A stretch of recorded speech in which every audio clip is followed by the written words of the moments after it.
Cecilia continuará con el tema de la inspección del trabajo. Como ustedes verán, el tema de los trabajadores de las aplicaciones es un tema muy reciente en nuestro país, sobre todo desde el punto de vista normativo. El tema de las aplicaciones tuvo un incremento muy importante con la pandemia en estos últimos años. Ha habido un gran desarrollo de aplicaciones y bueno, eso se vincula al tema del trabajo humano, pero la normativa no es de tantos años atrás, sino que recién se sanciona la ley 20.396 el año pasado, en el 2025, y el decreto reglamentario a mediados de año es el decreto 145 del año 2025. Para los que les interese el tema, les recomiendo dos trabajos en la revista Derecho Laboral, la número 282, la revista número 282, con un trabajo del profesor Ferviel, con un enfoque sociológico de los trabajadores de las aplicaciones. Este trabajo es anterior a la sanción de la ley, y ya entrando en aspectos jurídicos, en la revista 298 hay un trabajo de Gabriel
nuestro país ya habían habido algunos pronunciamientos sobre la naturaleza jurídica de este tipo de relación de trabajo. Casi unánimemente la jurisprudencia se inclinó por considerar la laboralidad del vínculo, por considerar que estamos ante trabajo subordinado y consecuentemente resulta aplicable el derecho del trabajo. La ley del año 2025 establece en su artículo primero que tiene como objeto establecer niveles mínimos de protección para los trabajadores que desarrollen tareas mediante plataformas digitales, asegurando condiciones de trabajo justas, decentes y seguras. El artículo segundo define lo que son las plataformas digitales y las empresas titulares de plataformas digitales, señalando que a los efectos de la ley se consideran plataformas digitales los programas y procedimientos informáticos de las empresas que, independientemente del lugar de establecimiento, contactan a clientes con trabajadores, facilitando los servicios de entrega de bienes o transporte urbano y oneroso de pasajeros ejecutados en el territorio nacional y pudiendo participar en la fijación del precio o de los métodos de ejecución del servicio. En cuanto al ámbito de aplicación, la ley establece que es aplicable a todo trabajador que desarrolle tareas mediante plataformas digitales que facilitan servicios de entrega de bienes o transporte urbano y oneroso de pasajeros, independientemente de la calificación jurídica de la relación que entablen con las empresas titulares de tales plataformas, ya sea a través de una relación de trabajo dependiente o una relación de trabajo autónomo. Este es un aspecto central de la ley porque vean ustedes que no toma partido por la calificación de estas relaciones, la calificación jurídica de estas relaciones, sino que admite la posibilidad de que el trabajo en las plataformas pueda realizarse tanto de manera dependiente como de manera independiente. El inciso segundo del artículo tercero dice que a los efectos de la presente ley, el término trabajador se refiere al sujeto que presta los servicios subyacentes e incluye tanto a quien lo hace en el marco de una relación de trabajo por cuenta ajena o dependiente, para lo que es aplicable la normativa general que regula dicho objeto, como a quien lo hace de manera autónoma o independiente. Es decir, que si la relación es dependiente, se aplica la normativa general que regula las relaciones dependientes. Y de no ser así, bueno, se van a aplicar estos pisos mínimos que establece la ley para las relaciones de tipo autónomo. Hay un aspecto, el decreto reglamentario, los remito a la lectura, pero hay básicamente tres aspectos que quiero destacar del decreto porque en lo personal me parecen lo más importante del decreto. Y uno justamente tiene que ver con esto, con la calificación del vínculo. El decreto no podría decir, porque sería un decreto ilegal, el trabajo en la... Pero lo que hace es señalar que la prestación de trabajo en empresas que utilicen plataformas digitales podrá realizarse mediante relaciones contractuales de carácter dependiente o autónomo. Está en línea, obviamente, con lo que establece la ley. Pero agrega un elemento importante porque dice, para la efectiva determinación de la calificación jurídica del vínculo contractual, se tendrán en cuenta los hechos relativos a la ejecución del trabajo y la remuneración del trabajador, sin perjuicio de la manera en que se caracterice la relación en cualquier arreglo contrario, ya sea de carácter contractual o de otra naturaleza, convenido por las partes.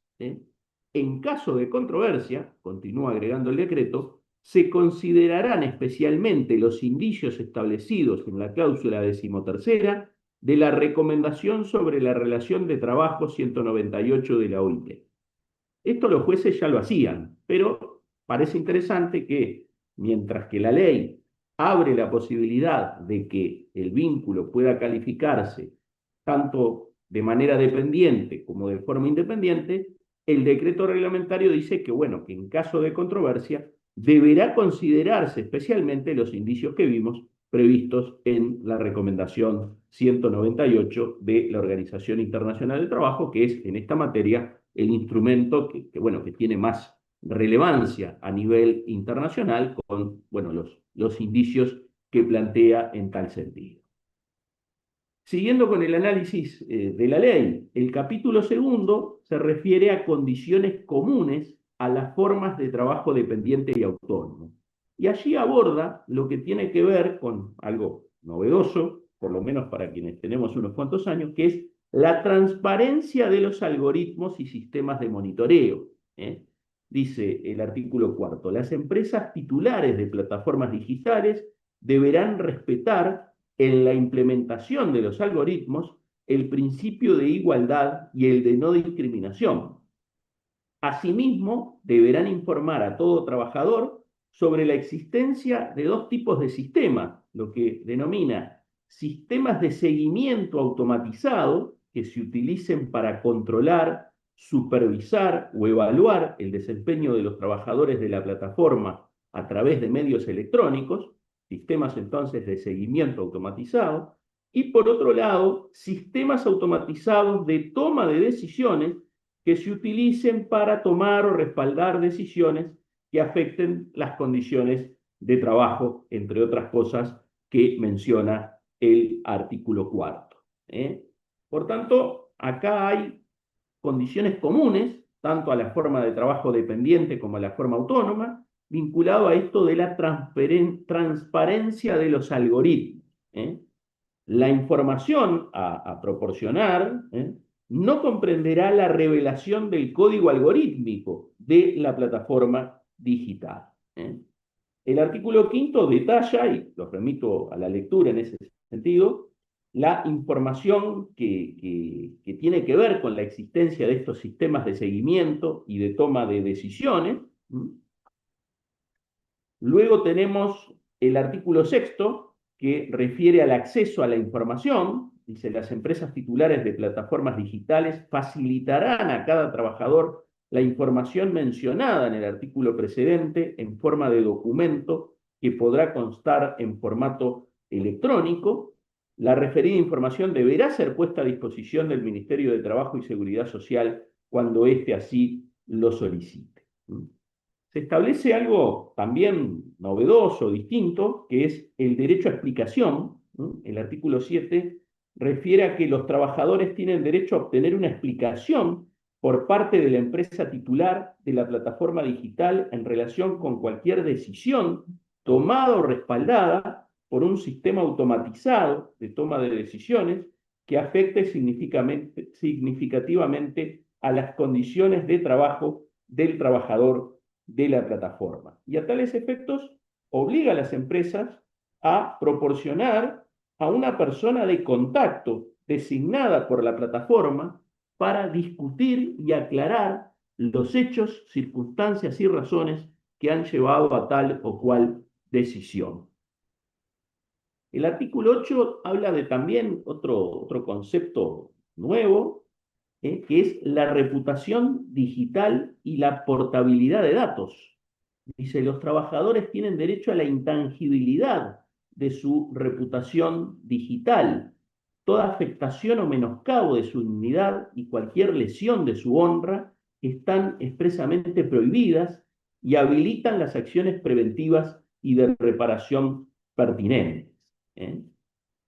Se establece que los términos y condiciones de la contratación deben ser transparentes, concisos y de fácil acceso para el trabajador, y que los tribunales de la República Oriental del Uruguay tendrán competencia en la esfera internacional en relación con cualquier controversia originada entre un trabajador y una empresa titular de una plataforma digital. Hay, bueno, otros aspectos mencionados en la ley que refieren a la evaluación de riesgos y medidas de prevención, las condiciones y las herramientas de trabajo. Acá la ley dice que podrán ser provistos total o parcialmente por la empresa titular de la plataforma. En materia de capacitación, las empresas deberán capacitar a los trabajadores previo al inicio de la relación laboral.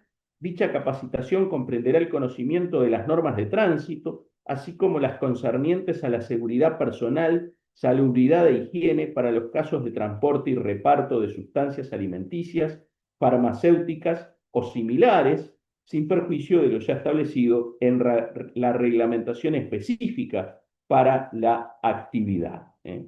Y señala el artículo 13 que la adopción de las condiciones previstas en la ley no constituyen indicios de laboralidad ni de autonomía, ni afectarán por sí solas la naturaleza jurídica del respectivo vínculo de trabajo. Eso es lo que establece la ley. Que a continuación tiene dos capítulos, uno sobre condiciones de trabajo dependiente y otro sobre condiciones de trabajo autónomo. Con respecto al trabajo dependiente, en cuanto al tiempo de trabajo, dice que a los efectos del trabajo dependiente regulado por esta ley, se considera tiempo de trabajo todo el tiempo durante el cual el trabajador está a disposición de la empresa, a partir del logueo, otro concepto propio de la actividad, en la aplicación hasta que se desconecta. Se considera logueo el proceso por el cual el trabajador accede a la aplicación mediante su código personal, lo que implica el ofrecimiento voluntario para prestar servicios. No se considerará tiempo de trabajo aquel en el cual el trabajador, aún estando logueado, se encuentra en modo pausa, conforme está previsto en la plataforma.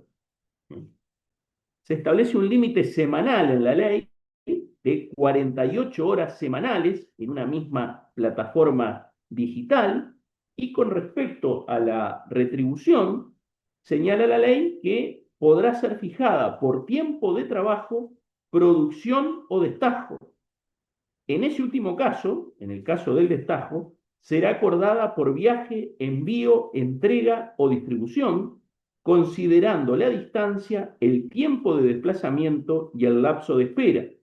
Esta retribución se devengará aun cuando el viaje, envío, entrega o distribución no se haga efectivo por causas imputables al cliente o proveedor.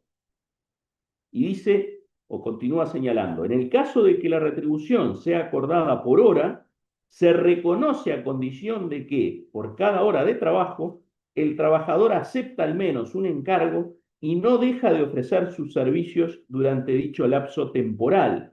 En cada caso, por cada destajo u hora de trabajo, el trabajador tendrá derecho a percibir en proporción el valor del salario mínimo nacional, el valor del salario mínimo nacional.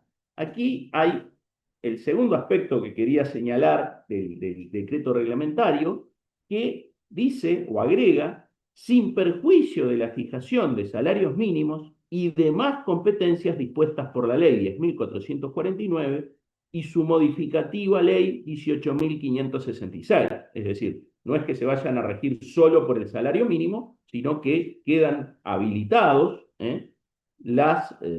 los salarios mínimos que pudieran establecerse como consecuencia de la negociación colectiva. Eso es lo que aclara entonces el decreto 145 del año 2025.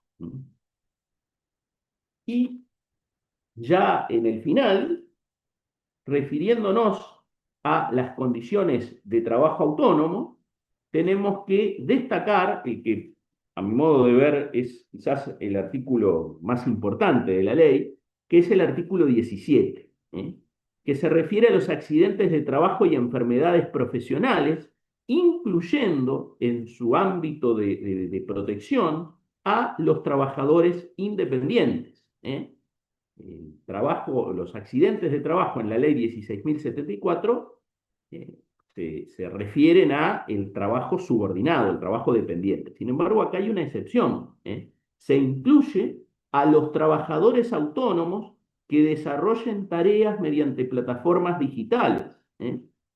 Y dice el artículo 17, a los efectos de lo dispuesto por la presente ley, las empresas titulares de plataformas digitales serán consideradas como patronos. Es decir, que no está tomando partida sobre la naturaleza, sino que, aunque se considere que el trabajo brindado en esta plataforma, en plataforma, en el caso concreto, pudiera ser independiente, para el tema del accidente de trabajo y la enfermedad profesional, las empresas titulares de las plataformas son consideradas patronos. A esos solos efectos son consideradas patronos. Y por tanto, el trabajador independiente va a tener todo el sistema de protección que establece la ley 16.074, que vamos a ver próximamente en este curso. Aquí también, y este es el tercer aspecto que quería destacar del decreto reglamentario, el artículo 9 dice que, de conformidad con lo dispuesto por el artículo 17, el que recién mencionábamos, las empresas titulares de plataformas digitales deberán contar con una sucursal o representación permanente en la República Oriental del Uruguay o en su defecto deberán contar con un domicilio constituido ante el Banco de Seguros del Estado. Esto, en definitiva, para poder hacer aplicable en la realidad de los hechos el sistema de responsabilidad de la ley 16.074.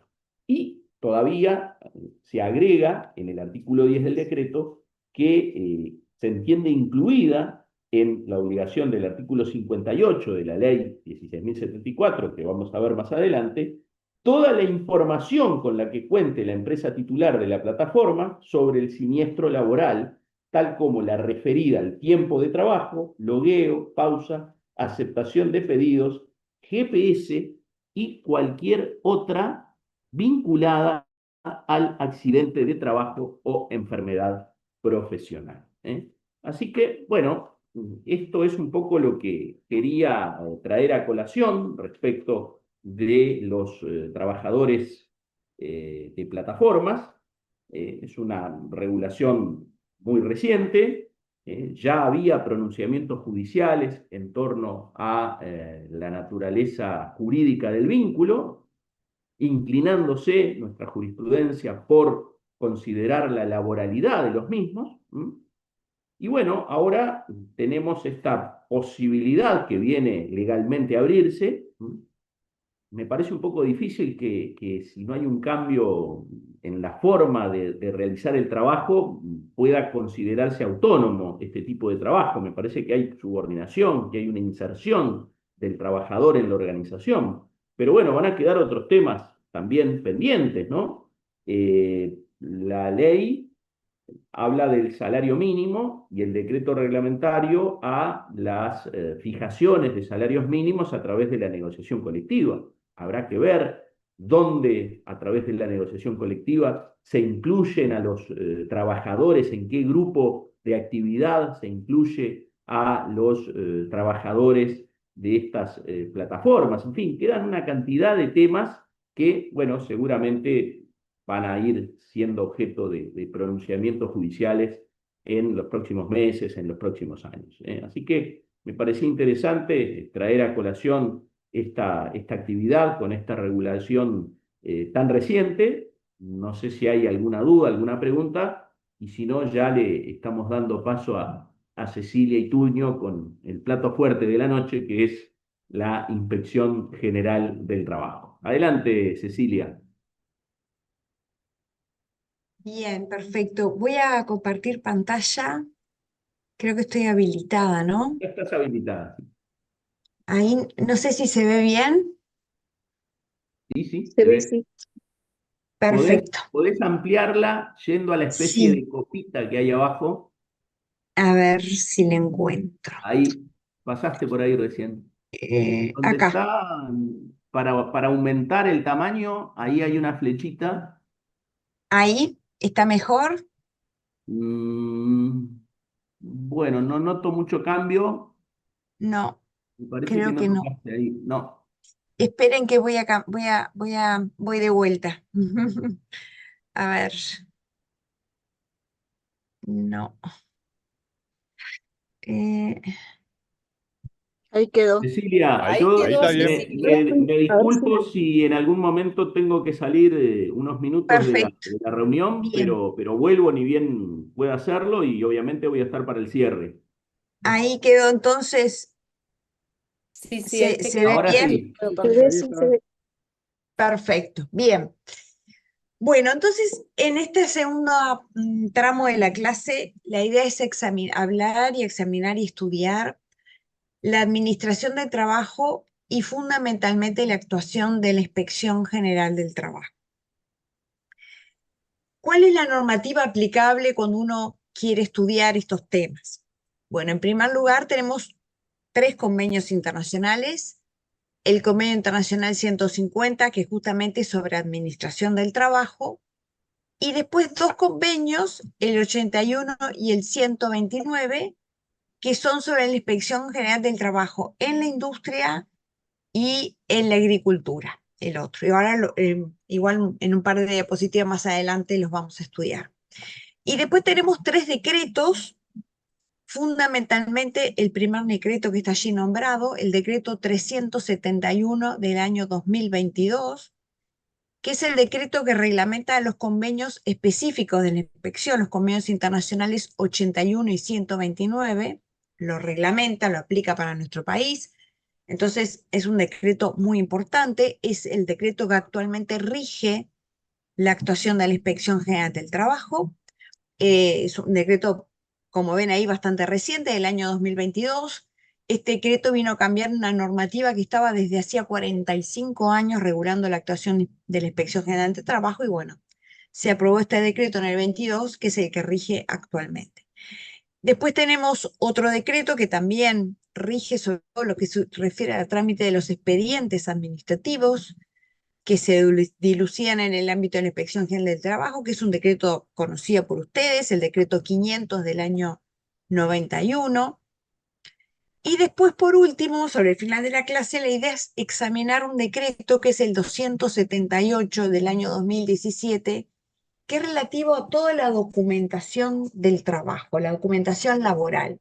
Es decir, toda la documentación que las empresas deben llevar y que permite que los inspectores de trabajo y otros organismos de fiscalización y control del Estado puedan efectivamente fiscalizar si las empresas cumplen o no con las normas del trabajo, o con parte de ellas, por lo menos. Entonces, bueno, para estudiar estos temas tenemos que tener esta normativa presente. Es más, le diría que el decreto 278 del año 2017 les conviene imprimirlo, tenerlo a la vista, estudiarlo bien. Nosotros en la clase de hoy vamos a ver un somero pantallazo del mismo. Yo no voy a dedicarme en la clase a leer el decreto, mucho menos, simplemente presentarle algunos de los documentos del trabajo, pero es un decreto que ustedes van a tener que examinar bien con la lectura del mismo. Bueno, entonces vamos a empezar con el principio, que es la administración del trabajo.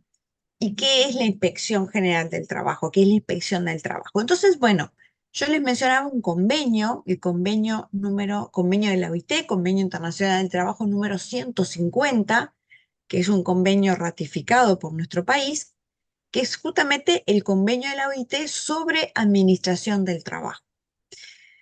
¿Y qué dice este convenio? Dice que la administración del trabajo, este convenio de la administración del trabajo designa cuáles son las actividades de la administración pública en materia de la política nacional del trabajo. Ustedes saben que los países y los gobiernos tienen cometidos en salud, cometidos en educación, cometidos, bueno, en diversas áreas. También nuestro país, los estados, tienen un cometido y deben desplegar una política pública en materia de trabajo. Entonces, este convenio es el que regula en el ámbito internacional.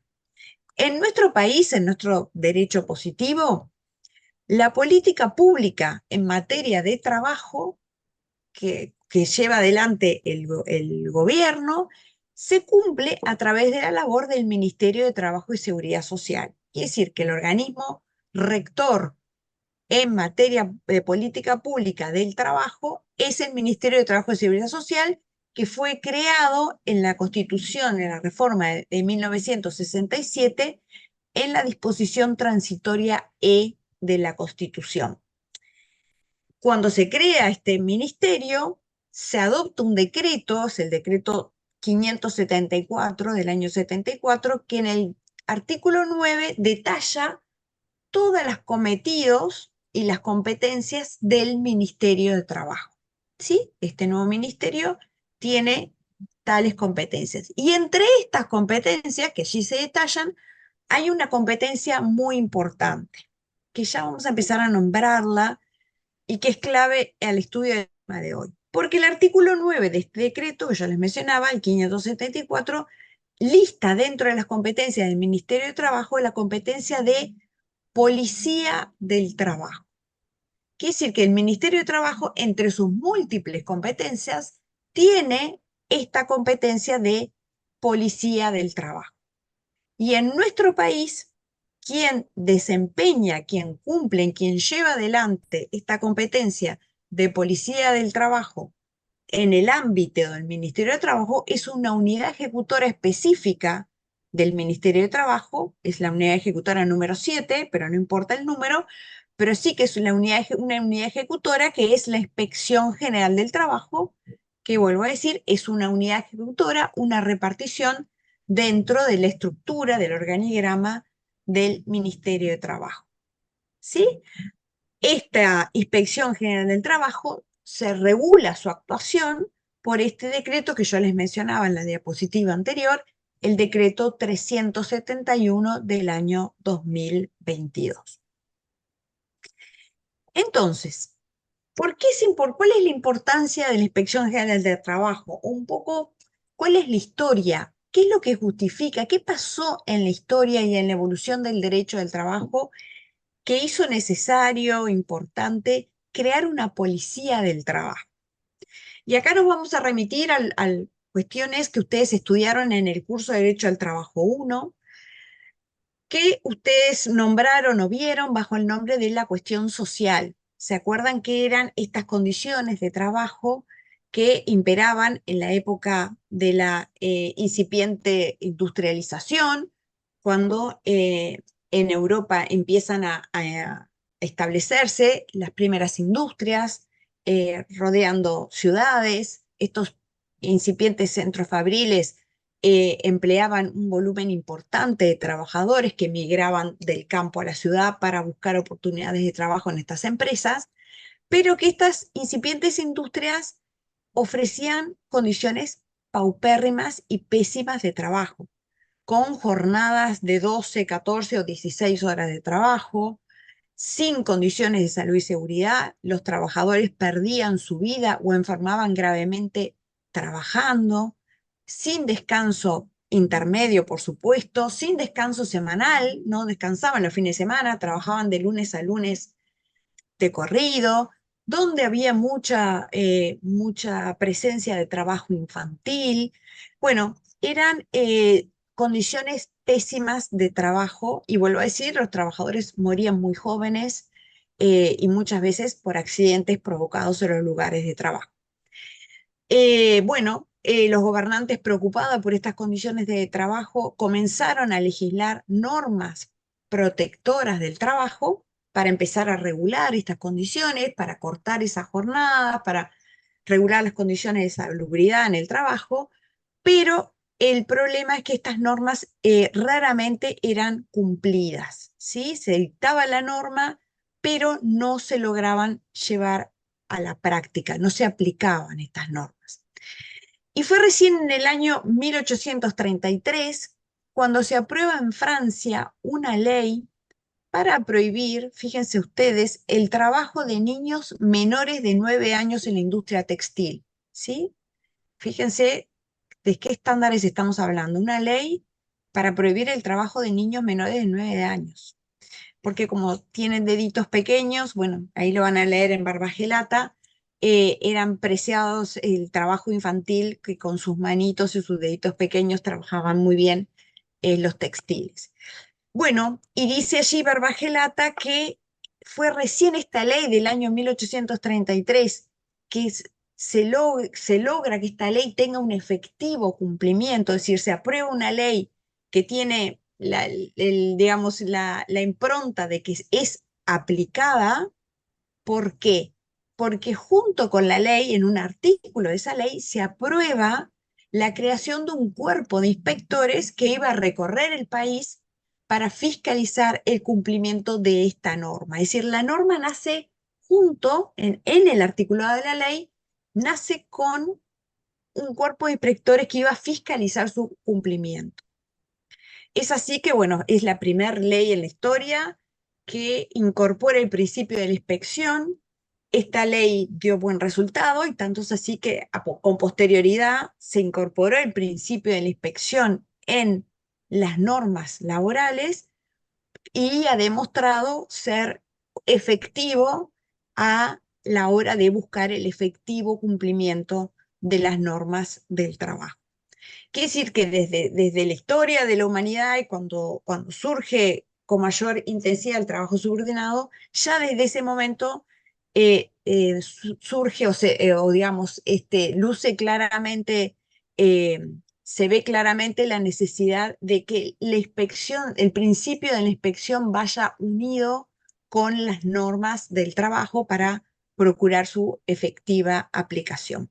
En el caso de nuestro país, una ley pionera, como fue la ley de la jornada de 8 horas del año 1915, la ley 5.350 que ustedes estudiaron en el curso, si leen su articulado van a ver que es una ley corta, pero en el artículo 3 o 4, ahora no me acuerdo de memoria el número de artículo, crea esta ley, el legislador uruguayo toma esto y al establecer la jornada, limitación de la jornada, una ley, vuelvo a decir, pionera, la ley de limitación de la jornada nace con un cuerpo de inspectores que también iba a fiscalizar su efectivo cumplimiento. ¿Sí? Y a partir de ahí, la fiscalización a través de inspectores del trabajo forma parte de la historia de todos los países y también de la historia de nuestro país. Como yo les mencionaba en la diapositiva, en la diapositiva anterior, hay dos convenios internacionales de trabajo muy importantes, el 81 sobre inspección de trabajo en la industria y el 129 sobre inspección de trabajo en el comercio y la agricultura, que regulan la competencia de la inspección, cómo se deben organizar estos cuerpos inspectivos, cuál es el estatuto de los inspectores de trabajo. Bueno, estos convenios fueron reglamentados en nuestro país y la última modificación es la del año 2022, que yo les mencionaba, el decreto 371 del 22, que es la norma que actualmente rige todo lo relativo a la actuación de la inspección del trabajo, el estatuto de los inspectores, cómo se organizan los cuerpos inspectivos, etc. Bien, adentrándonos un poco en el tema, ¿cuál es entonces la competencia en la inspección de trabajo? ¿Qué materias son el ámbito de su competencia y cuál es el alcance de esta competencia? Para estudiar este tema debemos remitirnos a los artículos 1 y 2 del decreto 371/022. ¿Qué dice el artículo primero? El artículo primero dice, que allí se los resumo, la Inspección General del Trabajo, bueno, ahí cuando vean la sigla IGTSS, es la sigla de Inspección General de Trabajo y Seguridad Social, porque el nombre completo en nuestro país es Inspección General de Trabajo y Seguridad Social, para abreviar, lo van a haber nombrado en esta PPT y en todos lados, IGTSS. Cuando ven esa sigla, me refiero a la Inspección de Trabajo. Bien, entonces dice el artículo primero, la Inspección General de Trabajo tiene, la IGTSS, tiene a su cargo la protección legal de los trabajadores en el empleo y en general velar por el cumplimiento de la normativa laboral en materia de condiciones de trabajo, de seguridad, salud y medio ambiente en que se desarrolla toda forma de trabajo. Si prestamos atención a esta definición, lo primero que nos va a llamar la atención es que la Inspección General de Trabajo vela por el cumplimiento de la normativa general en muy amplio espectro, porque es condiciones de trabajo. Ahora lo vamos a ver en la diapositiva siguiente, pero cuando se habla de condiciones de trabajo refiere a salario, jornada, descanso intermedio, descanso semanal, pago de aguinaldo, licencia, salario vacacional, todos institutos que ustedes vieron a lo largo del curso. Eso se le llama condiciones generales de trabajo. Después también en materia de salud y seguridad en el trabajo, todas las normas que tutelan y protegen la salud de los trabajadores y la seguridad de los trabajadores en el ambiente de trabajo, son las normas que regulan, por ejemplo, las más conocidas en la construcción, por ejemplo, el uso de los cascos, el arnés, la cuerda de vida, bueno, etcétera, etcétera. Después vamos a hablar un poco más de eso. Y cuando se habla de medio ambiente de trabajo, refieren a normas que tutelan la protección de derechos de los trabajadores que, que son inherentes a su condición de persona humana y que el trabajador no pierde por el hecho de estar trabajando, como son derechos tales como la dignidad, el honor, el derecho a la intimidad, por ejemplo, que son vulnerados con figuras como la violencia, el acoso sexual o la discriminación. Entonces, como vemos, la temática es muy amplia, pero con la particularidad, y ahí yo lo marqué en amarillo, que la inspección fiscaliza el cumplimiento de estas normas con este contenido temático tan amplio, en el empleo, ¿sí? Quiere decir que una vez que finalizó la relación de trabajo, si hay algún reclamo por alguna de estas cuestiones, el trabajador va a tener que dirigirse a los órganos jurisdiccionales, ¿sí? Porque allí la Inspección General de Trabajo no tiene competencia, es decir, la inspección no puede pronunciarse, por ejemplo, sobre un despido. ¿Ah? Bien, ahora, ¿a qué empresas puede fiscalizar la Inspección General de Trabajo? O, dicho de otra manera, ¿qué empresas están en la órbita de fiscalización de la Inspección de Trabajo en esta temática tan amplia? Y para allí para contestar esta pregunta, nos debemos remitir al artículo 2 del decreto 371. ¿Qué dice?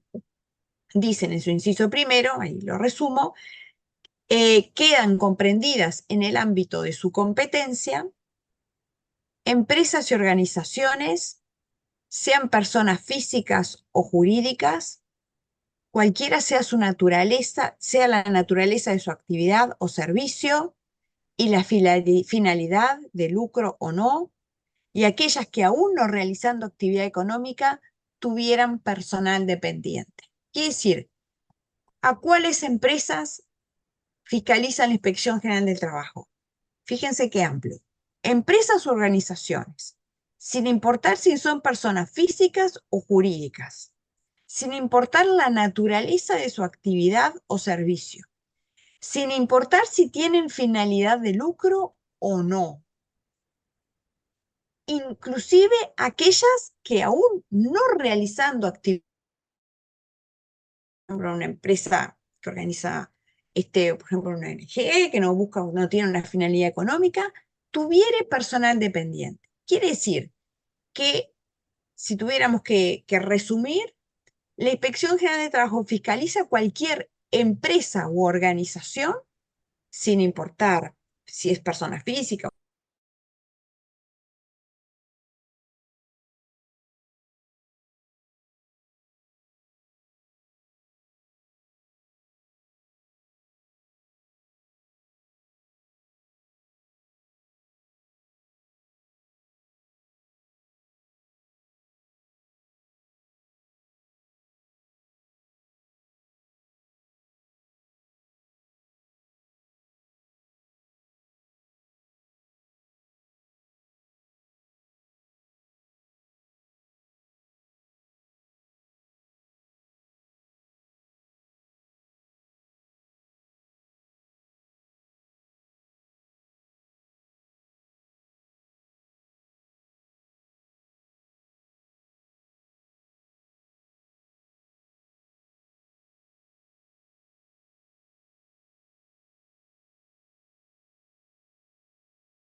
de los que rigen, por ejemplo, en la industria química, o que son muy distintos de los que rigen, por ejemplo, en un centro de call center, ¿sí? Todos ellos tienen normas de salud y seguridad, pero adaptados a las características del trabajo que desempeña el trabajador y el potencial riesgo al cual puede estar expuesto mientras cumple su tarea. Y por último, una tercera esfera de actuación, que es lo que yo les mencionaba, las cuestiones referidas al medio ambiente de trabajo, que se llama la protección de la esfera de los derechos fundamentales de los trabajadores, derechos que refieren a su condición inherente de persona humana, que tiene todo trabajador y que no pierde por el hecho de ingresar a un lugar de trabajo y estar cumpliendo una tarea, ¿sí? Yo les hablaba, por ejemplo, los derechos a la dignidad, al honor, a la intimidad, etcétera, y que en el ámbito del trabajo, violaciones a estos derechos se expresan en figuras tales como fenómenos que se ven, ¿no? Como, por ejemplo, los fenómenos de violencia en el trabajo, de acoso sexual, de acoso moral, de violencia física, de discriminación, violación de la libertad sindical, que vulnera el derecho de reunión y de expresión, por ejemplo, ¿no? Entonces, bueno, se organizan en estos tres grandes ejes temáticos. Bien, ¿cómo actúa la inspección de trabajo? Entonces, ahora vamos a ingresar ya un poco en la entrecasa, digamos, de la Inspección General del Trabajo, ¿no? ¿Cómo inicia la Inspección General del Trabajo su actuación? ¿Cómo actúa? Bueno, entonces van a ver que ahí el decreto 371 dice que la Inspección General de Trabajo puede actuar de dos maneras: o de oficio o por denuncia del trabajador. Puede actuar de oficio en dos de los tres ejes temáticos que vimos: condiciones generales de trabajo, que yo les decía es salario, jornada, licencias, aguinaldos, horas extras, ¿sí? Y en condiciones ambientales de trabajo, que son todas las normas de salud y seguridad.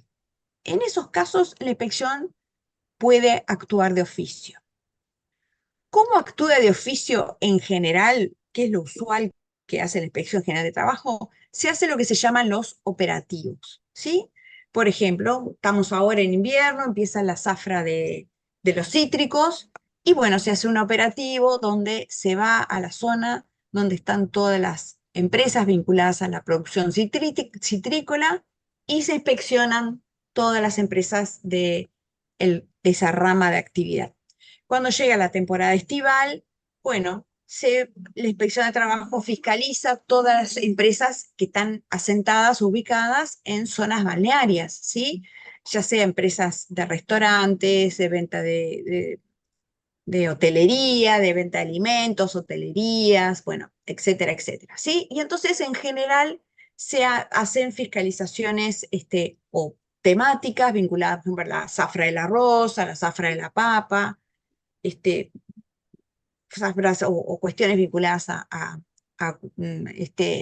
circunstancias de la naturaleza, o, bueno, se va a instalar una empresa muy importante en alguna zona del país y es necesario fiscalizar, por ejemplo, cuando se instalaron las plantas de UPM, la inspección estuvo especialmente fiscalizando estos temas, o bueno, a demanda, cómo vaya surgiendo. Por supuesto, ahora vamos a ver, estas inspecciones son sorpresa, nadie sabe que la inspección va a ir para, bueno, justamente asegurar la efectividad. Y después la otra posibilidad de actuación de la inspección de trabajo es por denuncia del trabajador, ¿sí? Cualquier trabajador puede presentar denuncia ante la inspección del trabajo. Que yo le había dicho en algunas clases anteriores, en condiciones generales de trabajo y condiciones ambientales de trabajo, estas denuncias son anónimas, ¿sí? Se pueden hacer tanto físicamente, personalmente, en las oficinas de la Inspección del Trabajo, o se puede mandar por mail. Hay un mail que yo ahora no me lo acuerdo de memoria, pero después al final de la clase o la clase que viene se los ponemos acá en el chat, porque está bueno que ustedes también lo tengan. El trabajador manda un mail explicando cuál es la situación, qué es lo que él está denunciando, que considera que está mal, vuelvo a decir, en los rubros de condiciones generales y ambientales de trabajo. Ese mail son mails que son que tienen acceso solo 2 trabajadores, 2 personas, en una oficina cerrada, se hace tratamiento de datos, o sea, esas personas reciben el mail y emiten una cosa que se llama orden de servicio, donde se detalla cuál es el incumplimiento, qué tipo de empresa es. Bueno, lo mejor es que el trabajador ponga lo más detallado posible el nombre de la empresa, cuál es el domicilio de la empresa, cuál es la tarea que él hace, por qué él entiende que hay una violación o de condiciones generales de trabajo o condiciones ambientales, que explique lo mejor posible en ese mail. Los funcionarios del ministerio, que vuelvo a decir, son solo 2 personas que tienen reserva, por supuesto, de la información que ellos reciben, procesan esa información, emiten órdenes de servicio que van a los cuerpos inspectivos. Al inspector le llega una orden de servicio que dice hay que ir a tal empresa o a tal empresa a inspeccionar tal cosa, pero no figura en ningún lado el nombre del trabajador, quién hizo esa denuncia, ni ningún dato, y por supuesto esos mails son eliminados inmediatamente para mantener la confidencialidad y el anonimato de la persona que denuncia. ¿Tá? En el caso de los derechos fundamentales, no es posible hacer denuncias anónimas porque, ahora después yo les voy a explicar, en estos casos se hacen una especie de un mini proceso jurisdiccional, es decir, el trabajador tiene que poder producir pruebas, se le da vista a la empresa, o sea, el trabajador denuncia, por ejemplo, un hecho de acoso sexual o de acoso moral o de violencia física o verbal en el trabajo. La inspección recibe la denuncia, puede mandar una actuación inspectiva, ahora vamos a ver cómo se hace, pero después hay que darle vista a la empresa para permitirle a la empresa defenderse, se abre un periodo de prueba, es bien un trámite jurisdiccional. Se abre un periodo de prueba donde ambas partes ofrecen sus probanzas, se diligencia la prueba y después la inspección se pronuncia. Entonces, en este caso, no es posible mantener el anonimato porque el trabajador el trabajador que denuncia, tiene que ofrecer prueba, ofrecer sus testigos, ofrecer toda la probanza que él considere necesaria para esclarecer y acreditar los hechos que denunció. Entonces, por eso en ese caso las denuncias no son anónimas. Pero en las otras materias o esferas de actuación sí son anónimas. Bien. Bueno, ¿cómo es básicamente el trámite? Ahora vamos a ver cuál es la actuación. Esperen que yo quiero ir a... Me comí... No, esperen que me faltó una... Acá, la actuación inspectiva. Bien, una vez que se recibe la denuncia, la inspección de trabajo lo primero que hace es constituirse en la empresa o lugar de trabajo. Una denuncia de cualquiera de estos temas, vuelvo a decir, de condiciones ambientales, es decir, de salud y seguridad, una denuncia sobre condiciones generales, no me pagan el salario, me pagaron el salario fuera de fecha, me deben la licencia de hace 3 años, no me pagan las horas extras, bueno, condiciones generales de trabajo, o también denuncias sobre derechos fundamentales, ¿sí? Alguna denuncia de acoso sexual en una empresa, o de acoso moral, ¿sí? O de discriminación. O sea, en cualquiera de estos ejes temáticos, la inspección de trabajo lo primero que hace es enviar un equipo de inspectores, generalmente van 2 inspectores, a el lugar de trabajo de la empresa. Esta es una actuación inspectiva, ¿sí? Que se hace, tiene justamente la riqueza que tiene, es el elemento sorpresa. Nadie sabe, ni la empresa ni el trabajador que presentó la denuncia, cuándo van a ir los inspectores de trabajo, ¿sí? O en qué momento van a ir. De hecho, los abogados de la inspección, yo soy abogada de la inspección, tenemos posibilidades de mandar muchas actuaciones inspectivas en un expediente. Se puede mandar una actuación inspectiva al comienzo del expediente y después puede pasar que en el transcurso de la investigación se entienda que es necesario hacer otra actuación inspectiva y se puedan enviar nuevamente una actuación inspectiva para volver a constatar distintos hechos. ¿Está? Entonces, comienza con esta actuación inspectiva, ya le doy la palabra a Valeria Álvarez, un minuto. Los inspectores de trabajo se constituyen, llegan por sorpresa a la empresa, se presentan, ellos tienen un carnet identificatorio. Si nosotros somos abogados de empresa, tenemos que instruir a nuestros clientes de que si va a la inspección de trabajo, tenemos que pedirle a los inspectores que se identifiquen, que presenten su carné, más ahora con temas de seguridad, y eso siempre es conveniente. Ellos tienen que presentarse, buenos días, somos inspectores generales, somos inspectores de la Inspección General del Trabajo y venimos a realizar una actuación inspectiva. Y a partir de allí, lo único que tiene que hacer la empresa es facilitar el trabajo de los inspectores. Los inspectores van a ir, como dice ahí el artículo 7 del decreto 371, tienen facultades para entrar libremente y sin previa notificación a cualquier hora del día y de la noche en todo lugar donde estén ocupados trabajadores.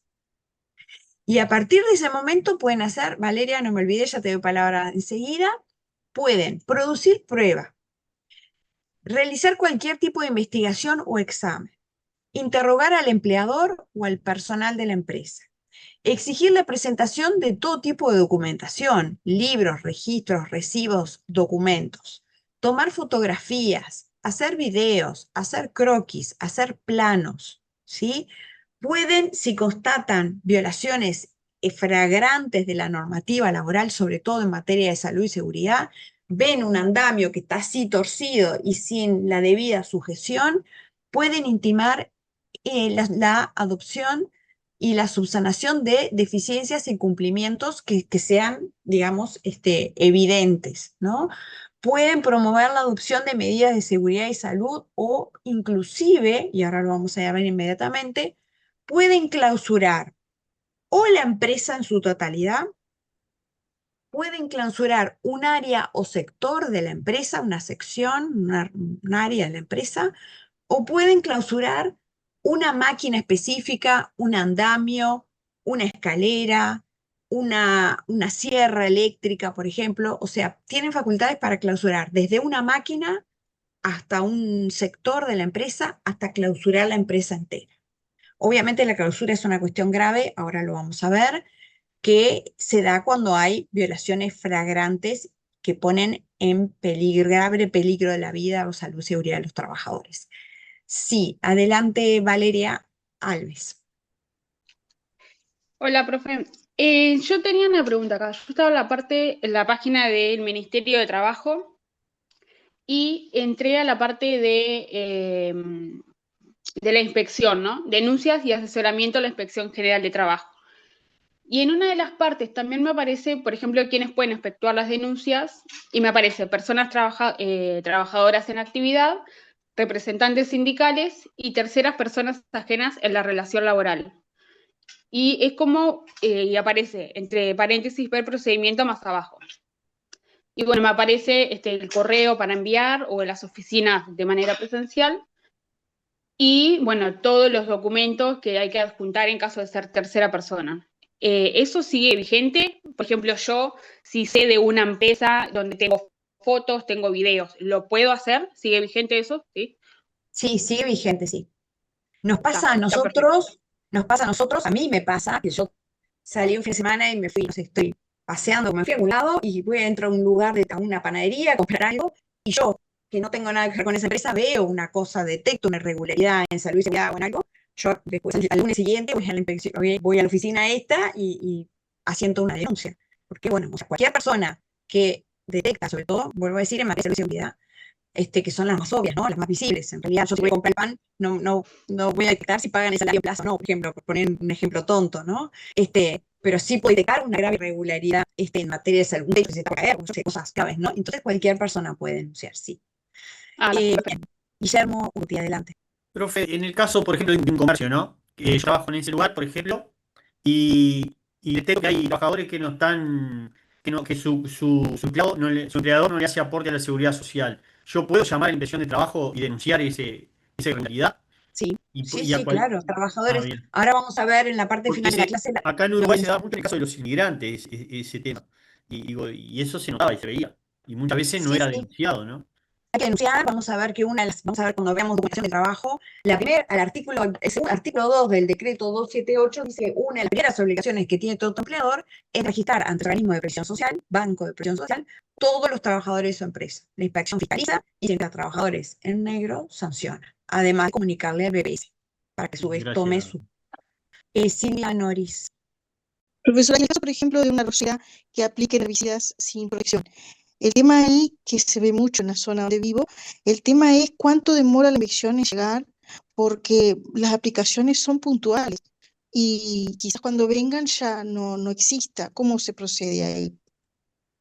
En ese caso, lo que se le pide al trabajador es que trate de brindar la mayor información posible. O sea, de repente, ustedes saben bueno, que la próxima aplicación va a ser el viernes de la semana que viene, o no sé, que las fumigaciones se hacen los días lunes y jueves, no sé, estoy inventando. Darle la mayor información posible a la inspección para que pueda realizar esa visita y poder llegar en el momento justo para poder detectar esa irregularidad, si es posible, digamos. Nada, eso. No hay mucho para hacer, pero bueno, si ustedes nos ayudan, si ustedes aportan la mayor información posible, se busca llegar en el momento preciso para detectar que, bueno, un herbicida aplicado sin los elementos de protección, personal, los trabajadores están expuestos, obviamente, a graves riesgos en su salud y seguridad. Tania Mesano. Consultarle, capaz que un poco relacionado a la disciplina, pero en realidad es el plazo que tiene la inspección de trabajo a partir de la denuncia para actuar. Si tienen No algún tiene plazo plazo. establecido. No tiene plazo. No Por eso tiene entonces la plazo. importancia de la información que uno brinde como para saber si hay que actuar urgentemente o no. Exactamente, obviamente se clasifica, recibimos cientos de denuncias, se imaginarán, la inspección recibe cientos de denuncias semanales, lo que hace se clasifican por gravedad, entonces, cuanto más detallada va a ser la denuncia y más información se brinde, se le da a la inspección de trabajo mayor segmento para que pueda evaluar la gravedad y bueno, y el ir. Bueno, entonces, volviendo al tema nuestro, vemos que los inspectores de trabajo tienen amplias facultades. Recomiendo la lectura del artículo 7 del TEO. Acá les resumí algunas de las más importantes, pero tiene otras facultades. Pero bueno, como vemos, tienen amplias facultades para interrogar. La empresa que tiene que hacer, facilitarle la tarea al inspector de trabajo. ¿Tá? Los inspectores de trabajo, conforme van haciendo su actuación inspectiva, van a un acta. ¿Sí? Muchas veces cuando llegan a la empresa preguntan si en la empresa hay sindicato o si los trabajadores están organizados de alguna manera y muchas veces hacen la actuación inspectiva acompañados del empleador y de un representante de los trabajadores para dar mayores garantías. De todo lo actuado se abre un acta, ¿sí? Y se deja, por supuesto, copia a la empresa. Si hubo un delegado, un representante de los trabajadores, copia y la vía original se va para el ministerio, para la Oficina de Inspección General de Trabajo, donde a partir de esa vía original del acto inspectiva se inicia un expediente administrativo. ¿Ah? Ese expediente administrativo es un expediente, depende de la materia, pero básicamente en todos ellos se sigue el trámite de cualquier expediente administrativo regulado por el decreto 500 del 91. Por supuesto, se le intima a la empresa la subsanación de las irregularidades que se hubieran constatado, se da plazo para subsanarlos, se puede inclusive abrir un periodo de prueba para que las partes puedan presentar sus pruebas, la empresa puede presentar sus descargos, tengo plazo para subsanar. Después que los inspectores terminaron su parte de lo que es la actuación inspectiva y los plazos de subsanación de la empresa, eso pasa al departamento jurídico y allí los abogados evalúan esa infracción cometida en una empresa y bueno, y ven si se aplican sanciones, y ahora vamos a ver en la diapositiva qué tipo de sanciones se pueden aplicar, ¿sí? Entonces, bueno, eso básicamente es un trámite administrativo, donde por supuesto se da vista, van a ser notificados a instancias de apertura de pruebas, etcétera, etcétera. A la empresa se le da todas las oportunidades derivadas de los principios del debido proceso para que pueda producir sus pruebas, defenderse, y después termina con una resolución. ¿Ah? Esta resolución que pone fin al expediente administrativo puede tener distintos tipos de contenido, ¿sí? Puede ser que esa resolución termine con una amonestación a la empresa, puede ser que termine con una sanción, puede suceder que termine con una intimación de medidas, o puede suceder que termine con un archivo, ¿sí? Entender que la empresa actuó bien, que no hay nada para decir y que se archiva. Por supuesto que esta resolución que pone fin al expediente es una resolución administrativa pasible de todos los recursos administrativos que conocen y que han estudiado a lo largo de la carrera. Sí, es una resolución recurrible con recurso de revocación y jerárquico, ¿sí? Revocación ante el órgano de resolución, esto es la Inspección de Trabajo, y jerárquico ante el Ministro de Trabajo. Y eventualmente pasible también de acción de nulidad ante el Tribunal Contencioso Administrativo, tema en el que voy a entrar que ustedes conocen mucho mejor que yo. Bien, entonces, volviendo al tema sancionatorio, es decir, ¿qué tipo de sanciones puede aplicar la Inspección General de Trabajo? Estas sanciones que puede aplicar la Inspección General de Trabajo están reguladas en el artículo 289 de la Ley 15.903. ¿Sí? Las sanciones que puede aplicar la Inspección de Trabajo son de tres tipos. La amonestación, que vamos a ver que no es una sanción pecuniaria, pero sí es sanción, porque hay una consecuencia, un perjuicio directo para la empresa, ahora vamos a verles. Después están las multas, que ahí tenemos una sanción pecuniaria, ahora vamos a ver cuál es el monto y cómo se regulan las multas, y la clausura, ¿sí? A mí me gustaría, pero no puedo, porque se me quedó toda la pantalla negra, pero no importa. Tengo acá el artículo 289 del 1903 que les voy a leer. Dice así: las infracciones a los convenios internacionales de trabajo, leyes, decretos, resoluciones, laudos y convenios colectivos. Vuelvo a decir, cuando hablamos de que la Inspección General del Trabajo fiscaliza el cumplimiento de la normativa del trabajo, normativa laboral, en la palabra normativa laboral tiene un contenido enorme. Hablamos desde convenios internacionales, ratificados por nuestro país, hablamos de leyes, hablamos de decretos, también hablamos de convenios colectivos y laudos de los consejos de salarios, ¿sí? Hablamos de todo respecto a la normativa laboral. Entonces, ¿qué dice el artículo 289? Dice: las infracciones a estas normativas laborales que recién reseñamos, cuyo contralor, cuya fiscalización, cuyo rol de policía de trabajo corresponde a la Dirección General del Trabajo, se sancionarán, 2 puntos, con amonestación, primera sanción, con multa, segunda sanción, o con clausura del establecimiento. Y ahí continúa el decreto. Vuelvo a decir, les recomiendo la lectura del artículo. Dice: la amonestación indica que la empresa pasa a integrar el registro de infractores a las normas laborales, ¿sí? Registro, ya hice los puse porque ese nombre cambió, se llama REI, Registro de Empresas Infractoras de Normas Laborales. ¿Por qué se entiende que es una sanción? Acá la empresa de amonestación no tiene que pagar nada de dinero, pero pasa a integrar un registro como empresa infractora. Y esto a empresas que, por ejemplo, se presentan licitaciones en el Estado, ¿sí? Que licitan artículos de papelería, que licitan de todo lo que el Estado consume, por ejemplo. El Estado, cuando hace las licitaciones, entre las cosas que fiscaliza para otorgar o asignar la licitación o no a una empresa, es decir, si las empresas están registradas en el REI. Que para una empresa estar registrada en este registro es una cuestión gravosa, porque, por ejemplo, la puede puntuar hacia abajo en un proceso licitatorio de una compra o de una licitación, por ejemplo, del Estado. Entonces, acá tenemos una primer sanción que puede aplicar la Inspección General del Trabajo, que es la amonestación. Seguimos con la lectura del artículo. Así que hablamos de la amonestación y siguen las multas. Dice el artículo: las multas se graduarán según la gravedad de la infracción, en una cantidad fijada entre los importes de 1 a 150 jornales o días de sueldo por cada trabajador afectado. ¿Sí? Quiere decir que la multa, acá sí estamos ante una sanción pecuniaria, es una multa que se va a graduar de 1 a 150 jornales por cada trabajador que hubiera sido afectado en esta infracción cometida por la empresa. ¿Sí? Dice, continúa la ley, y sigo leyendo. El monto de la multa, si determinado, se convertirá en unidades reajustables y en caso de reincidencia se duplica la escala anterior. Es decir, en caso de reincidencia se puede duplicar y además la multa no se va a aplicar, no se va a expresar en jornales, sino en unidades reajustables. Y termina esta parte de la multa. En casos en que la sanción a imponer tenga como fundamento la infracción de las normas de las disposiciones de los convenios internacionales de trabajo 87 y 98 referentes a la libertad sindical, la base de cálculo se determinará de acuerdo al número total de trabajadores de la plantilla de la empresa. Quiere decir que si es una denuncia que la inspección investigó por violación de la libertad sindical, no se va a tomar en cuenta el trabajador afectado, o los 2, o los 3, o los 5 de una sección o de un área, sino toda la plantilla de trabajo de la empresa, con lo cual arroja multas bastante abultadas. Y lo más importante, ustedes ven, ya le doy la palabra a Urruti, aquí el artículo 289 dice, establece un margen de discrecionalidad. Vieron que dice que la multa se graduará de 1 a 150 jornales por cada trabajador. Entonces usted me puede preguntar, profesora, bueno, por eso la inspección, ¿qué hace? ¿Le aplica como le parece entre 1 y 150 como quiere? No. La inspección tiene muy reglada la aplicación de las multas. Eso está previsto en el decreto que expuso en amarillo, el decreto 186 del año 2004, ¿tá?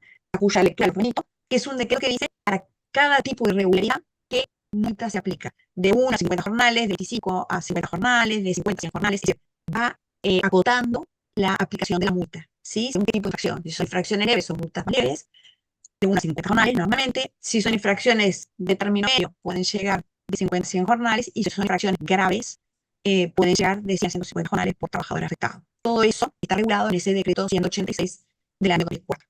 Y antes de pasar la palabra a Urruti. Adelante. Sí, profe, no, acá en las multas, el importe en que se gradúan, dice de 1 a 50 jornales o días de sueldo en el Sí, libro del Castelo. Y después dice que según la gravedad de la multa, creo que puede extenderse.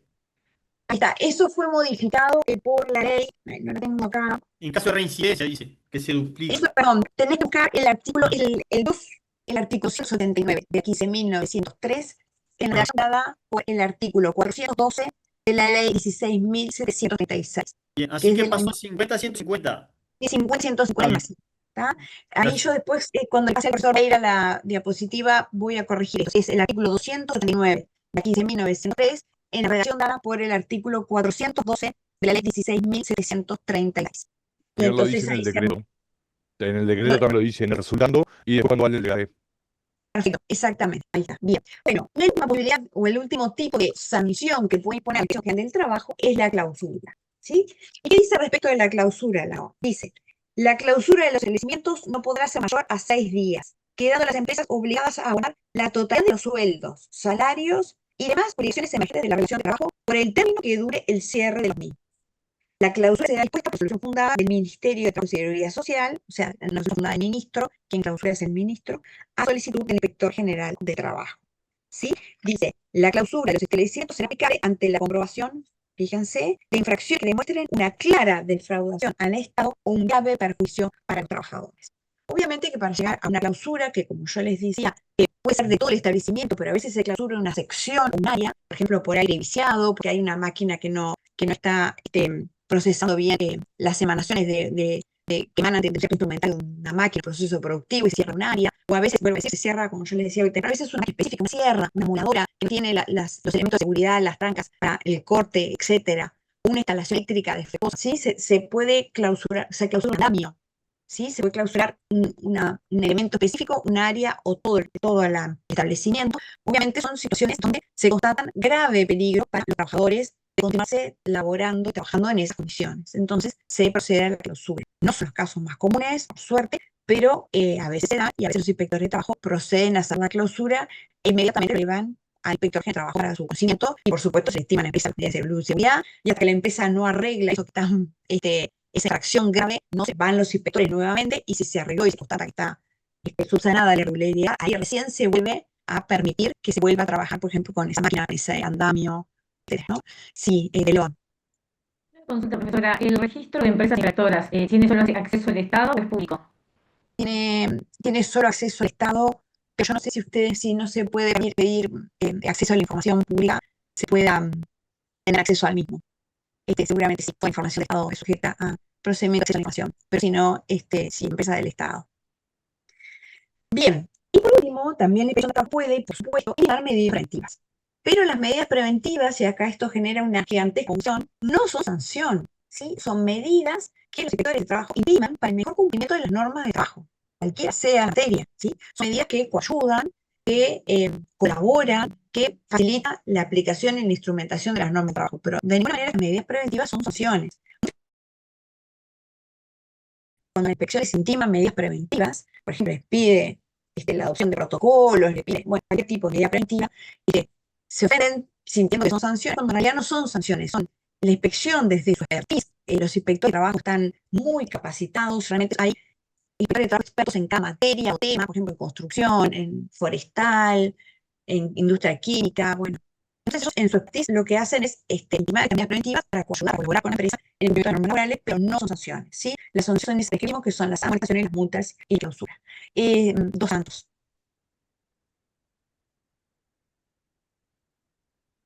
Creo que está licenciada. A ver. No, no se escucha. Perdón. Capaz que puedo. A ver ahora. No. Capaz que después podés escribir la pregunta en el chat. O bueno, vemos si se corrige. Bien. Y ya llegamos al final de la clase, porque bueno, esta es un poco en breve síntesis la acción de elección de trabajo. Quiero revisar es un decreto muy importante. Es el decreto 278 del año 2017, que les recomiendo que se lo bajen, que lo impriman y que vean, porque es el decreto que regula justamente toda la documentación del trabajo que es obligatorio, que todo empleador debe tener. ¿Sí? Fíjense lo que dice el artículo primero del decreto. Dice, todo empleador del sector privado, incluido que constituye una persona pública estatal, todo empleador que tenga personal dependiente está obligado a llevar los documentos de control que se detallan en el presente decreto. Quiere decir que todo empleador tiene que tener los documentos que se detallan en el decreto, que son estos 5. ¿Sí? Cada uno de estos documentos tiene un capítulo en el decreto con sus especificidades, con sus particularidades, a cuya lectura los remito. No vamos a leer en clase, además no nos da tiempo de leer cuáles son los requisitos y las características de cada uno de estos documentos. Vamos a hacer una mirada rápida para comprender qué es cada uno, pero allí está muy detallado. Estos documentos justamente son, entre otros, los que fiscalizan los inspectores de trabajo cuando van a las empresas para justamente fiscalizar, revisar si en la empresa se están cumpliendo las normas del trabajo. Y vamos a ver para entender enseguida por qué. El primer documento es algo que preguntaba hoy, que era Urruti, de los migrantes, que es el registro del Banco de Previsión Social, ¿sí? Es decir, si la empresa cumplió con la obligación de registrar la empresa y su personal en los organismos de previsión social, llámese el Banco de Previsión Social. Esto está regulado en el artículo, se me fue para lo de atrás. Esto está regulado en artículos y siguientes del decreto, que los empleadores deben registrar ante el Banco de Previsión Social los siguientes datos. ¿Qué tienen que registrar? Nombre de la empresa, grupo o subgrupo de actividad, a cada uno de los trabajadores empleados, cuál es la categoría del trabajador, cuál es su jornada de trabajo, cuánto de jornada de trabajo tiene, qué descanso intermedio tiene, cuál es el descanso semanal de cada trabajador, cómo es su remuneración, el monto, cómo se compone, si tiene elementos en especie, si tiene elementos variables, si tiene elementos fijos, etcétera, etcétera. Pero además, dice ahí el artículo 2, la notificación que se obtiene en el transcurso de la relación de trabajo referido a estos datos debe ser registrada dentro del plazo de 15 días de ocurrida. Si un trabajador ingresó, si un trabajador le ha salido de categoría, si, bueno, cualquier modificación, la empresa tiene que mantener actualizada los datos ante el Banco de Previsión Social. ¿Sí? Esta es la primera obligación. Al cumplir esta obligación, en forma inmediata se genera un documento que se llama, un reporte que se llama Planilla de Trabajo Unificada, que nosotros en la sigla lo llamamos PTU, Planilla de Trabajo Unificada. La empresa no tiene que hacer una planilla. Antes, la empresa tenía que llevar un documento aparte que se llamaba planilla de trabajo. Ahora está todo informatizado, todo electrónico. Y cuando la empresa se registra en el Banco de Previsión Social, automáticamente se genera este reporte de planilla de trabajo unificado. Sí, se genera automático. La empresa no tiene que hacer nada. Pero la empresa tiene acceso a esta planilla de trabajo unificada y la inspección de trabajo también. ¿Sí? Y esta planilla es un resumen de lo que antes la empresa registró. La razón social, qué tipo social tiene la empresa, cuál es su número RUT, su número de BS, en qué grupo de trabajo está su grupo de la empresa, el nombre y los datos de cada trabajador, con su cédula, con la categoría que ocupa, con su jornada, bueno, todos los datos que vimos en la anterior, ¿sí? Además, dice ahí, lo más importante, esta planilla de trabajo unificada, bueno, yo les decía, tiene que dar todos los datos del trabajador, ¿no? Nombre, los que egresaron, fecha de ingreso, fecha de nacimiento, sexo, categoría, vínculo funcional, salario de base, distintas partidas que tienen la remuneración, horario de trabajo, descanso intermedio, etcétera, etcétera. ¿Sí? Esta planilla de trabajo, y está establecido en el artículo 10 del decreto, debe el empleador, dice allí, está obligado a asegurar al trabajador el acceso al mismo. Anteriormente, con el decreto que había antes, que era 108, las empresas, capaz que algunos de ustedes lo vieron, tenían que tener la planilla de trabajo en un lugar visible, exhibida. Capaz que a algunos les pasó, recuerdo de haber entrado a un comercio, con la planilla de trabajo generalmente le envían en día en nylon, transparente, para que quiera, pero no sé, ese papel frágil no se deteriorara, porque estaba exhibida a la vista del público, a la vista de los trabajadores. Hace comercios pequeños, uno como cliente estaba y veía la planilla ahí colgada, porque tenía que estar a la vista de los trabajadores. Bueno, ahora el decreto nuevo 278 lo que dice que el empleador está obligado a asegurar a los trabajadores el acceso a la planilla de trabajo. En general, en la práctica, lo que sucede es que todo trabajador tiene derecho a pedir que se le permita ver la planilla, ¿sí? O sea, no es que esté obligada, no aparece, sino que simplemente el trabajador tiene que decirle, bueno, yo quiero ver la planilla de trabajo, y el empleador tiene la obligación de facilitarle el acceso, ¿sí? A la pantalla, a un sistema informático, permitir al trabajador que pueda revisar la planilla y acceder a los datos que están en la misma si se lo piden, ¿sí? Así como se subsana en la práctica. Bien, un tercer documento. Estás arrastrando esto de la ¿Sí? ¿Alguna pregunta? No. Bien. Un tercer documento que tienen que dar las empresas es el libro de registro laboral, ¿sí? Que está previsto en los artículos 13 y siguientes del decreto. ¿Qué dice ahí el decreto? Dice, todo empleador debe tener por cada local o establecimiento un libro de registro laboral. Porque, omití decirles, bueno, el registro del BPS, obviamente la planilla de trabajo unificada, es un documento único y una sola planilla, por más que la empresa tenga 10 locales en todo el país, ¿tá? Es una única planilla de trabajo que concentra los nombres de los trabajadores listados y ordenados de los trabajadores de los 10 establecimientos locales que tenga la empresa. Pero en cada local o establecimiento, la empresa sí tiene que tener uno establecimiento, es este libro de registro laboral. El libro de registro laboral es un libro que se compra en las papelerías, se le llama el libro de negras, no sé si alguno de ustedes lo vio o yo nombrar. Es un cuaderno con tapas negras, se compra, es un cuaderno con tapas negras rígidas, pero tamaño de cuaderno, que en la primera hoja van a ver que tiene renglones en blanco para llenar con el nombre de la empresa, la razón social, el RUT, la acción, número de póliza del Banco Seguro del Estado, número de inscripción en el BPS, etc. Datos generales de la empresa, domicilio, dice local, debe haber, vuelvo a decir, un libro por local. Y en este libro lo que se registran son, por ejemplo, los cambios de horario, cuando, por ejemplo, hay trabajadores con horario rotativo, ¿sí? Es muy difícil, están modificando en una planilla de trabajo un cambio de horario de un trabajador con horario rotativo. O es muy difícil registrar en una planilla de trabajo, por ejemplo, con hacen horas extras. Entonces, todo este tipo de información que es viable, puede modificar de semana a otra, ¿no? Se registra, se anota en el libro de registro laboral. Hay empresas muy grandes donde el libro de registro laboral lo llevan en planillas informáticas, ¿ah? Pero bueno, el contenido es el mismo. Cambios de horario, cambios de turno de trabajadores, se registran las horas extras. Otra información muy importante que se debe de registrar en el libro son los accidentes de trabajo, ¿sí? Si ocurre un accidente de trabajo se debe registrar en el libro. Y otra cosa muy importante también que se registra en la planilla de trabajo son las visitas de los inspectores de trabajo. Cada vez que los inspectores de trabajo van a una empresa, le van a pedir al empleador, ¿me permite el libro? Y ahí ellos van a registrar, van a decir el día de la fecha, de oral, el día tal, oral, los inspectores de trabajo que escriben, comparecimos en la empresa, encontramos hicimos esas observaciones, o sea, sobre todo se anotan las observaciones e intimaciones que le practicaron a la empresa, que registren las mismas, a pesar de que también que registren en la escritura, que se le deje una copia al empleador, y los inspectores firman, ¿sí? Todo eso debe estar registrado en el libro de registro laboral. Otro documento muy importante que debe llevar el empleador son los, bueno, me voy a decir que el libro de registro laboral no tiene plazo de vencimiento. Se van anotando las hojas, cuando se acabaron las hojas, en las hojas libres, se compra un libro nuevo, ¿sí? Y así se sigue sucesivamente. Bien, entonces estaba mencionando que otro documento muy importante que tiene que llevar el empleador son los recibos de salario, ¿sí? Eso está previsto en el artículo 19 y siguiente del decreto 278. Dice allí: todo empleador, inclusive el del servicio doméstico, está obligado a expedir y entregar a sus trabajadores recibo de pago correspondiente en oportunidad de abonar cualquier suma o remuneración, sea cual sea el sistema de pago utilizado, ¿sí? Cualquier pago por cualquier rubro que realice el empleador debe ser registrado en un recibo de salario, ¿sí? ¿Qué datos deben constar en el recibo de salario? Deben constar, por supuesto, todos los datos de la empresa, ¿sí? Nombre, domicilio del empleador, grupo, número RUT del Banco de Previsión Social, carpeta del Banco Seguro del Estado. Después de los datos del trabajador: nombre, apellido completo, cero de identidad, fecha de ingreso, cargo, categoría y su forma de remuneración. Y a continuación, un detalle de todos los rubros, una relación detallada del rubro que componen esta remuneración. Si son sueldos, si son horas secas, si son feriados pagos, si es una actividad por nocturnidad, una actividad por prima de antigüedad, si son salario de vacaciones, salario vacacional, aguinaldo, bueno, todo debe estar debidamente registrado. Y a continuación, bueno, la declaración de la empresa debe ser con los aportes a la seguridad social. Antiguamente la empresa tenía que pedir recibos en formato papel. Hoy en día el decreto es el decreto que toda obligación es obligatorio que se pida en formato papel. Se le permite el artículo 20 y el empleador es pedir el recibo en formato electrónico. Para lo cual, si puede pedir este recibo en formato electrónico, debe instrumentar un sistema informático que permita la visualización del recibo en forma remota al trabajador. Es decir, lo puede pedir electrónico, pero debe instrumentar un tipo de sistema informático que le permita al trabajador poder tener acceso y poder visualizar y descargar sus recibos de salario, ¿sí? Bien. Y por último, otro documento que también está previsto en la norma son los comunicados de licencias, ¿sí? Esto está previsto en el artículo 24 y siguientes del decreto, que establece que todo empleador debería confeccionar un listado de licencia, total o parcial, a gozar por sus trabajadores, bueno, en el que deberán constar, te lo chequean ahí, el nombre del trabajador, la fecha de inicio y de finalización de cada una de las licencias.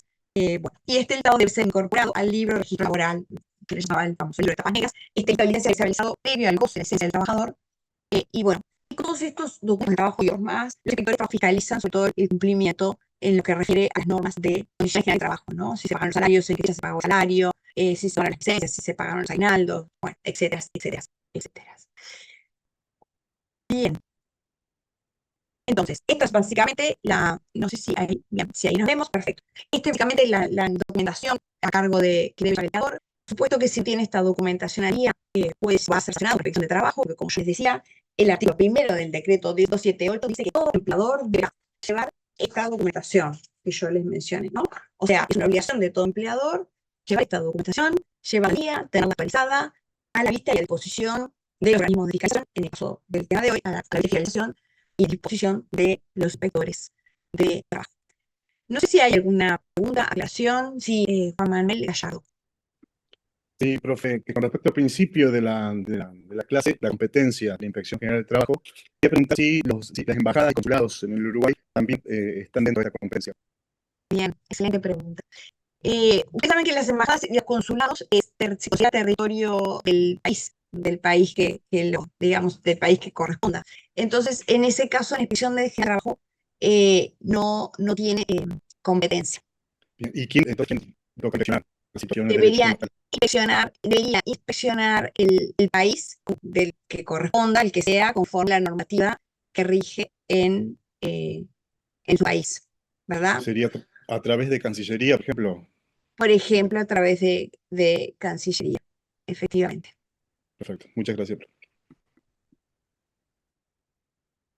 No sé si hay alguna otra pregunta o consulta. Después hay todo un capítulo muy importante que refiere a la actualización de, por ejemplo, los trabajadores del servicio doméstico y actualmente, bueno, los trabajadores que hacen teletrabajo, que bueno, representa importante desafío para la inspección de trabajo por las dificultades para entrar en el domicilio de las personas. Se requiere que estas personas nos abran la puerta y nos autoricen la entrada, ¿no? Igualmente, en casos de servicio doméstico, hemos tenido denuncias graves de violación de los derechos de los trabajadores. La Inspección General de Trabajo gestiona una orden judicial, el Poder Judicial emite estas órdenes y hemos fiscalizado, y bueno, la Inspección General de Trabajo, por ejemplo, sobre todo situaciones vinculadas a trata de personas y a graves irregularidades de condiciones de trabajo, se gestionan estas órdenes judiciales y la inspección ingresa y fiscaliza la emisión de detectado casos. Son bastante sonados en estos casos, ¿no? Y bueno, viendo hacia el futuro, un gran desafío de inspección representa la fiscalización de nuevas formas de trabajo, como ser el de trabajo, que se realizan en el domicilio del trabajador. Igualmente, la documentación laboral sí podemos fiscalizar, porque vamos a la sede administrativa de la empresa, y ahí podemos fiscalizar por documentos, fiscalizamos si paga el salario, si pagan plazos, si pagan aguinaldos, bueno, todas esas cosas sí. Lo que no son las condiciones de trabajo y sobre todo la salud y seguridad. Eso es un desafío, se está trabajando en eso, cómo conseguir fiscalizar eso. Un poco como epitafio, digamos, usando la clase, ¿no? Un poco los nuevos desafíos para el periodo de trabajo, algunos que ya está, ¿no? A la nueva forma de trabajo. No sé si hay alguna otra pregunta o consulta. Sí, adelante. Sí, profesora, en realidad le quería preguntar, este decreto 278 del año 2017 es preferible que lo tengamos, porque para la práctica es importante, para tener en consideración, pero a su vez la regulación de las infracciones de 186 también de 2004.